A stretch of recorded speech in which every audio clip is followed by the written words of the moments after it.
Bonjour à tous. Aujourd'hui, je vous invite à nous promener au bord de l'eau. En effet, je vais vous parler d'hydravions et plus particulièrement des hydravions des chantiers aéromaritimes de la Seine, CAMS. Mais revenons en arrière si vous le voulez bien. Tout commence en novembre 1920 lorsque Dominique Laurence Santoni crée au 25 rue de la Butte-Montmartre à Saint-Ouen, la rue n'existe plus, avec une usine aussi couvrant 15 000 m2 située aux 5 rue de Pleyel et 104 rue du Landy à la Plaine-Saint-Denis, la Société des chantiers aéromaritimes de la Seine. 103 ans plus tard, il ne reste rien. Santoni a une formation d'ingénieur et lorsqu'il assiste au meeting de Reims, il n'y a plus aucun doute, il veut devenir aviateur. Il prend ses premières leçons de pilotage en 1910 à Port Aviation, commune de Juvisy-sur-Orge et Viry-Châtillon. Il passe son brevet de pilote, le numéro 568, le 28 juillet 1911 à Reims, sur monoplan de Perduzin que vous pouvez voir ici en photo. Désolé pour la photo, mais je n'ai pas trouvé mieux de M. Santoni. Donc de gauche à droite, vous avez le lieutenant de vaisseau Louis Pelletier-Doisy, à côté de lui Maurice Surel, puis Raphaël Conflenti, et à l'extrême droite, Santoni. Donc on ne voit pas très bien du tout, mais c'est la seule photo que j'ai trouvée, photo que vous pouvez trouver au musée de Sartreville.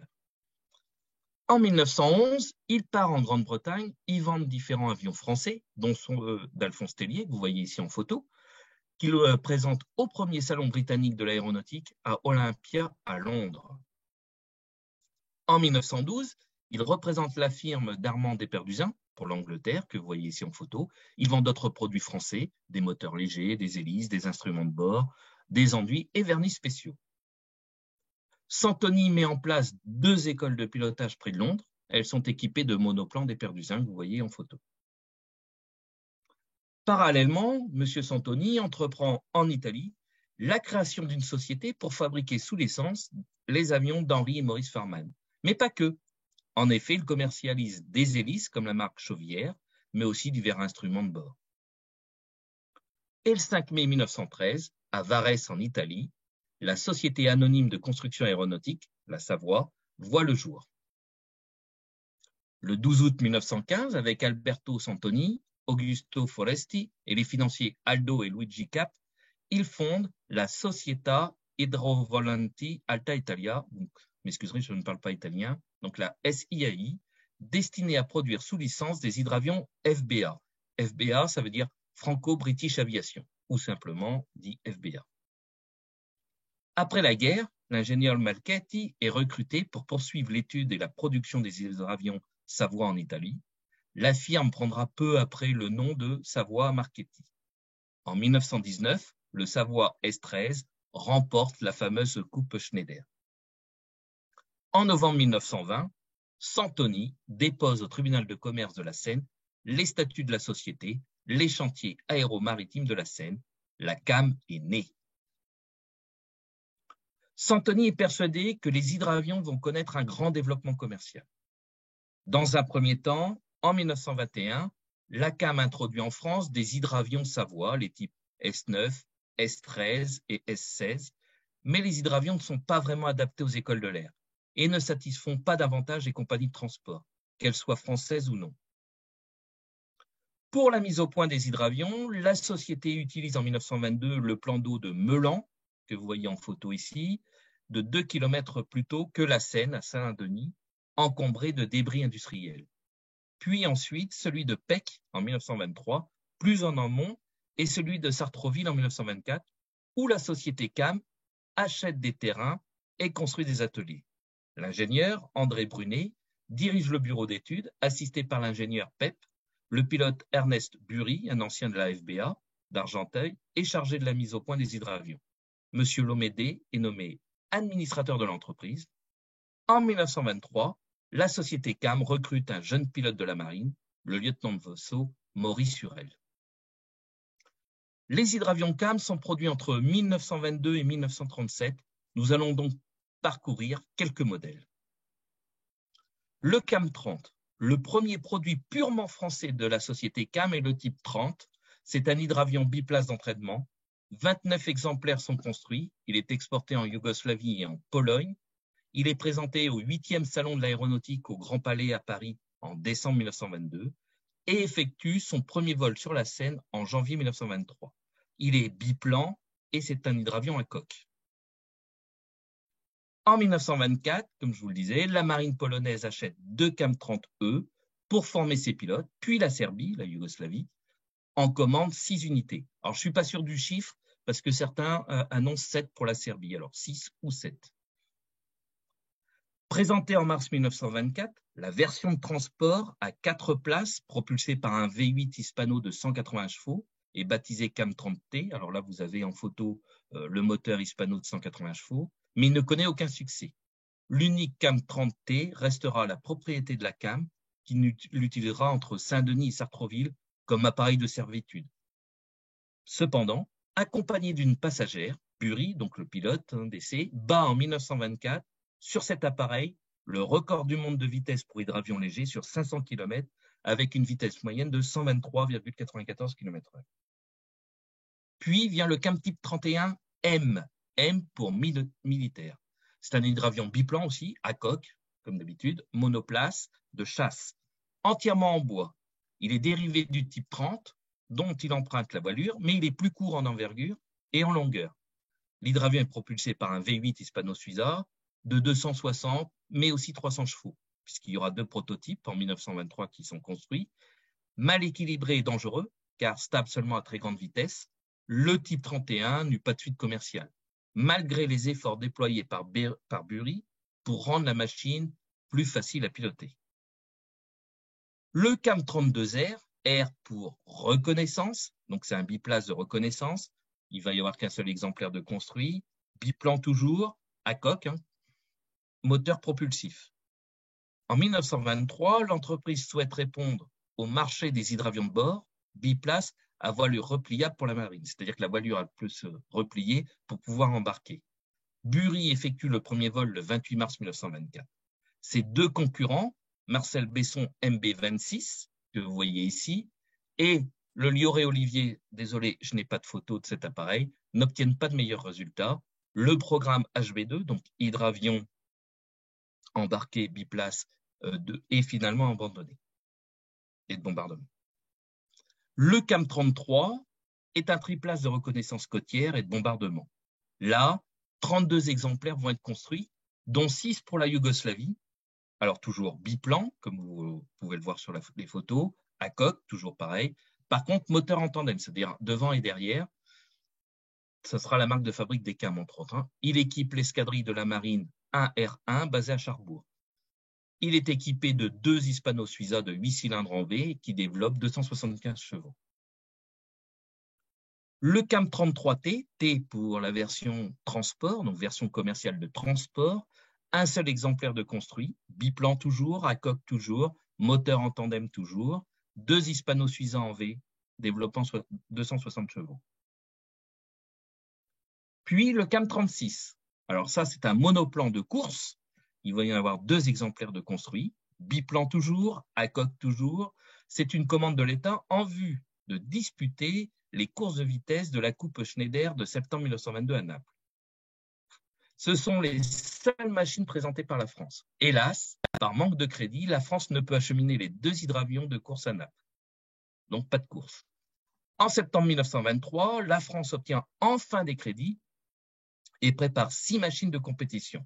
2 CAM, un de type 36 bis et le type 38 qu'on verra un peu plus loin, qui s'ajoute à 4 autres. Ils vont prendre 2 Blériot-Blanchard et 2 Latam.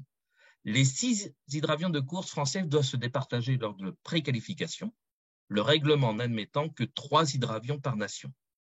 Trop lents, les Blanchard ne sont pas retenus. Le Latam de Benoît déchire sa coque. Le second Latam déclare forfait sur la grille de départ en panne de magnéto. Le 36 bis percute un bateau quand il se rend sur la grille de départ. Finalement, seul Hurel prend le départ avec le 38. J'en parlerai un peu plus loin. Le CAM-37A, avion amphibie d'observation, donc vous pouvez voir les roues qui sont repliables. Amphibie, ça veut dire qu'il peut aller sur l'eau et sur terre.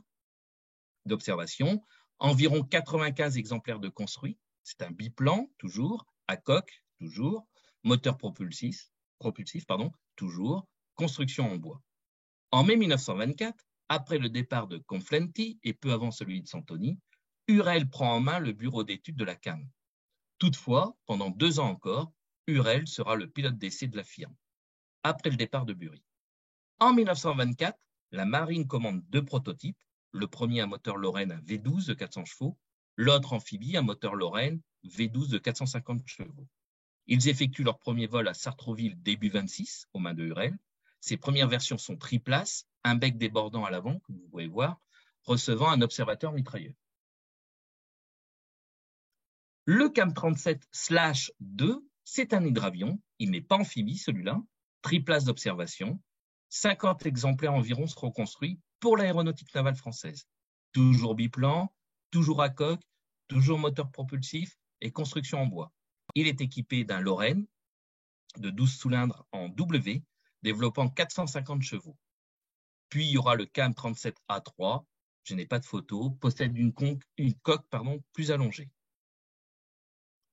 Le CAM 36A6, c'est un avion amphibie quadriplace de liaison. Il va y avoir 25 exemplaires de construits pour l'aéronautique navale française. Toujours biplan, toujours à coque, toujours moteur propulsif. Et c'est une construction en bois. Il est équipé d'un moteur Lorraine aussi, 12 cylindres en W, développant 450 chevaux. Puis, il y aura, et je n'ai pas la photo, le CAM 36A9 LIA, LIA pour liaison, c'est un quadriplace. Il y aura 4 exemplaires de construits pour l'aéronautique navale française, toujours biplan, coque, moteur propulsif. Les ailes sont en bois. Par contre, et c'est là la différence, la coque est métallique en duralumin et le cockpit est fermé. Ces appareils servent au transport de personnalités de la Marine nationale de 1928 à 1940. Le CAM 37C, c'est pour commercial, c'est la première version civile, apparaît à l'été 26. Il est modifié pour les grands raids et devient le CAM 37GR, GR pour grand raid. Un seul exemplaire de construit, piloté par le lieutenant de vaisseau Guibault. Il part le 12 octobre 1926 de l'étang de Berre en compagnie d'un autre avion, le Lioré LEO H-194, pour un raid vers Madagascar. Le 3 janvier, au Nigeria, il coule une bielle. Cela l'empêche de poursuivre avec le Léo. Après changement du moteur, il repart par le Soudan, l'Égypte, le Liban, la Turquie, la Grèce, Malte, la Tunisie, avant de rejoindre Marseille le 9 mars 1927. L'avion, toujours pareil, biplan, coque, moteur propulsif, construction en bois. Le CAM 37/10 est un hydravion de transport postal catapultable. 2 exemplaires, alors je n'ai pas de photo, 2 exemplaires sont construits pour la Compagnie Générale Transatlantique. Ils furent utilisés en fin de parcours sur le paquebot Île-de-France, faisant gagner 24 heures au courrier. Alors pareil, biplan, coque, moteur propulsif, construction en bois. C'est-à-dire qu'il était embarqué sur le bateau et quand il était plus très loin des côtes, il décollait, ça faisait gagner 24 heures pour le courrier. Le CAM 37-11, hydravion quadriplace d'entraînement et de liaison, c'est un biplan, coque, moteur propulsif, construction en bois. Répondant à un programme d'hydravion d'école triplace de transformation des pilotes de l'aviation maritime, le CAM type 37-11 ou 37E, E comme école, est développé en 1931 au sein de la SGA, Société Générale Aéronautique, qui a absorbé la CAM, et livré à 110 exemplaires aux écoles de la Marine nationale de Hourtin et Saint-Raphaël en 1937. Le CAM 38, c'est l'avion que je parlais tout à l'heure, de la coupe Schneider de 1923. Il y a un seul exemplaire qui est construit. Il est piloté par Maurice Hurel. Il dut abandonner au bout d'un tour de circuit à la suite d'un ennui moteur. Coque, moteur propulsif, un moteur 8 cylindres en V, développant 360 chevaux. Le CAM 46, alors lui c'est un dérivé du CAM 30, il est développé en 26, c'est un hydravion biplace d'entraînement, il est produit à 15 exemplaires à Saint-Denis pour les écoles de l'aéronautique navale en 1927. C'est presque un contrat, on dira, alimentaire. L'appareil est vite surplanté par le FBA type 17 HE2, que vous voyez ici, produit pour cet usage à 130 exemplaires.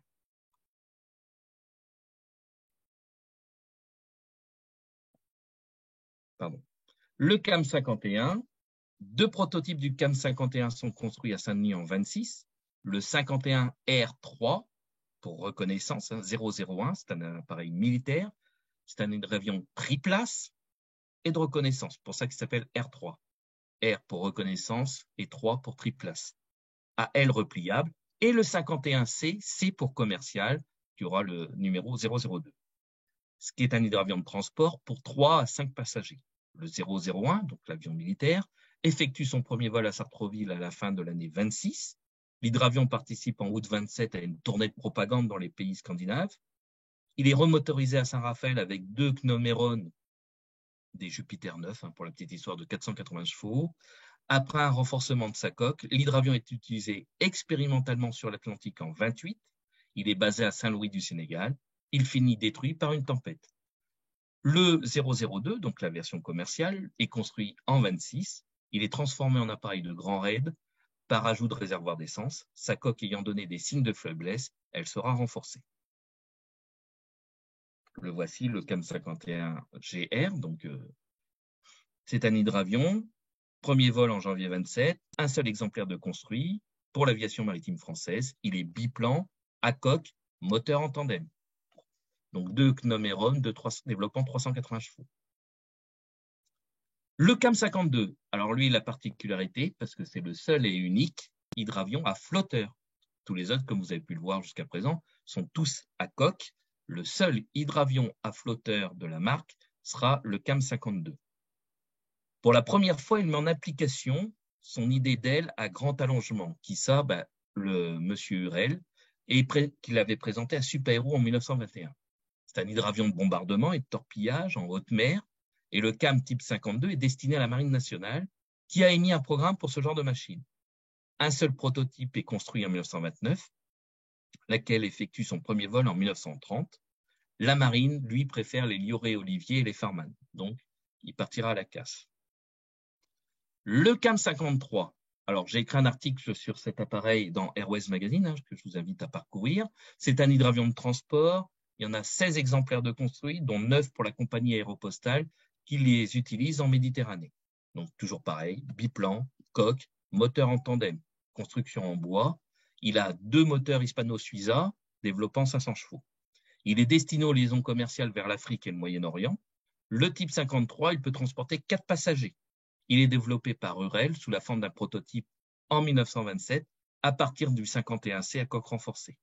Il y aura 2 autres exemplaires en plus du CAM 53. Il y aura le 53-1, qui est une version remotorisée du 53, c'est-à-dire qu'au lieu d'avoir les 2 Hispano-Suiza de 500 chevaux, il a 2 Hispano-Suiza, mais de 580 chevaux, et le CAM 53-2, qui est aussi une version remotorisée, et cette fois-ci avec 2 Hispano-Suiza développant 600 chevaux. Le CAM 54, c'est un quadriplace, motorisé par 2 Jupiter de 480 chevaux, à la demande de l'amiral Frochot, le patron de l'aéronautique navale. Un hydravion de haute mer destiné à la grande reconnaissance est étudié par le bureau d'études de la CAM en 27. Le type 54 réalisé la même année, conçu spécialement pour effectuer des vols sur de très longues distances entre la France et l'Amérique du Nord, aux côtés du LATAM 47. Des vols d'essai sont prévus tout au long de l'année 28. Le CAM 55, 7 hydravions de bombardement, donc toujours pareil, biplan, coque, moteur en tandem, construction en bois, 2 moteurs Hispano-Suiza développant 600 chevaux, répondant à un programme d'hydravion de bombardement et de reconnaissance côtière émis en 27. Le prototype effectue son premier vol à Sartrouville aux mains de Hurel durant l'été 28. L'hydravion comporte 5 postes, le mitrailleur bombardier observateur à l'avant, le pilote, le navigateur, le photographe et le mitrailleur à l'arrière. Il est recouvert de toiles émaillées, ses ailes sont repliables. Il est vendu à l'époque 670 000 francs sans les moteurs. Le CAM 55 fait la fortune de son constructeur. Dans la Marine nationale, avec 10 heures d'autonomie et une vitesse de 190 km/h, les CAM 55 font le bonheur des escadrilles d'exploration en mer. Le CAM 55 n'a qu'un défaut. Du fait de la disposition des hélices et malgré la grille de protection installée derrière le poste de pilotage, les utilisateurs, pilotes, mécaniciens, connaissent quelques accidents, des mains coupées et on déplorera même un mort. Le CAM 55-2, c'est un hydravion de bombardement. Là, il y en a 29 exemplaires de construits pour l'aéronautique navale. Pareil, biplan, coque, moteur en tandem, construction en bois. 2 Gnomeron, développant 480 chevaux. Puis, il y aura le CAM type 55-3, doté d'une coque en métal. Il n'y aura qu'un seul exemplaire de construit, car il est détruit au décollage. Le 4 janvier 1932, son pilote, Antoine Brunel, meurt d'hydrocution. Le CAM 55-6 reçoit une coque plus large et une hélice tripale, Gnomérone, à pas variable. Donc le 55-3 et le 55-6, je n'ai pas de photo, j'en suis désolé. Le CAM 56, donc pareil, hein, dans Airways Magazine, j'avais fait le CAM 53 et le CAM 56 parce qu'ils se ressemblent. C'est un hydravion de transport. C'est la version remotorisée du CAM 53-3.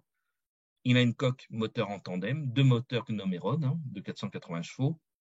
Il a été utilisé par la compagnie aéropostale Air Union qui le met en service avec les autres CAM 53. Mermoz aura un accident avec ce type d'avion. Celui-ci en plus en photo. Donc, vous pouvez voir le saumon d'aile qui est abîmé. Le CAM type 57, alors je ne l'ai pas en photo, est construit en un seul exemplaire. C'est un hydravion de transport proposé à Air Union avec deux moteurs Renault de 480 chevaux.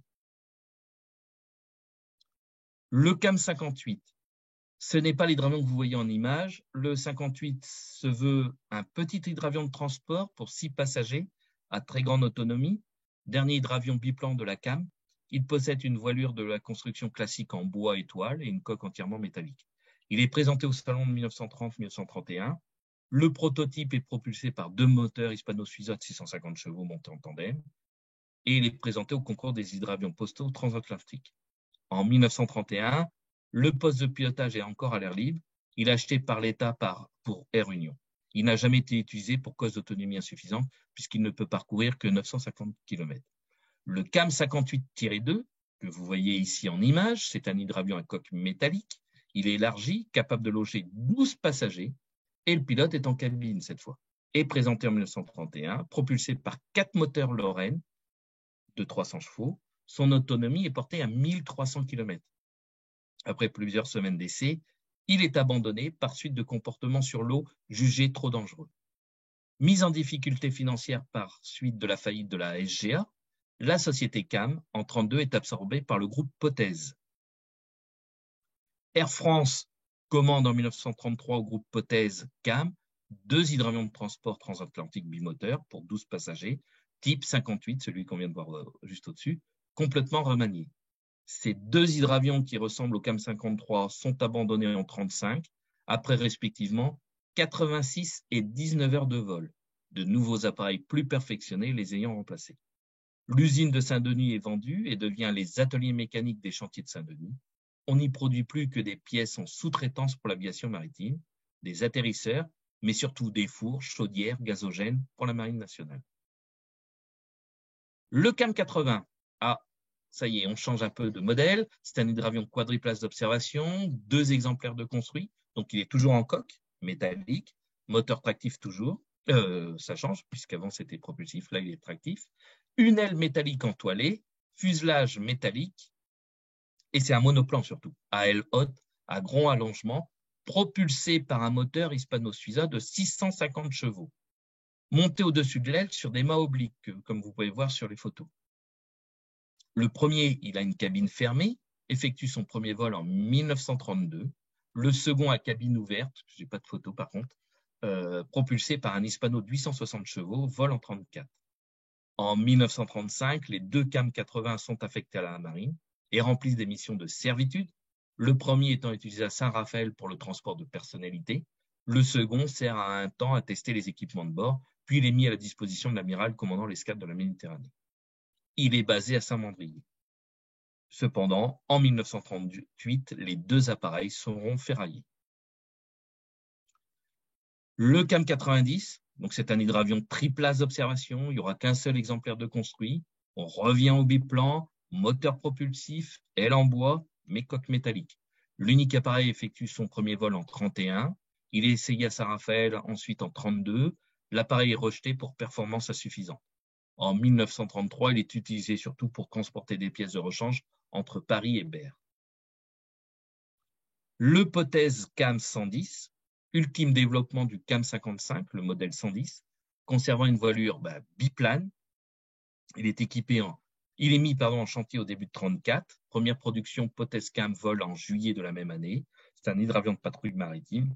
Un seul exemplaire de construit, toujours à coque, toujours moteur en tandem, aile en bois et coque métallique.